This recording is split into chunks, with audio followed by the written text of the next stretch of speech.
Да ты моя хорошая. В приюте «Кот и пес» 2 года назад появилась кошка Глаша. Администраторы говорят, она сразу влилась в кошачью компанию и нашла пушистых друзей. Глашу принесли из подвала металлурга, где она года 2-3 жила совершенно одна. Ольга рассказывает, когда-то у Глаши была кошачья семья. Она даже однажды рожала, и всех котят жители соседних домов пристроили в добрые руки. Глаша стала чистая, жирная, холеная.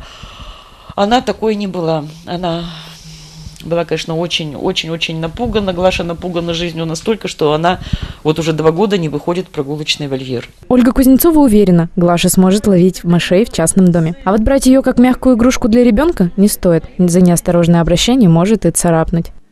Кстати, в приюте, кроме Глаши, дом ищут еще около 60 кошек. Почти каждый день в «Кот и пес» привозят новых постояльцев, и все они ждут новых хозяев. Анастасия Бронникова, Александр Горшков, ТНТ, Новый регион.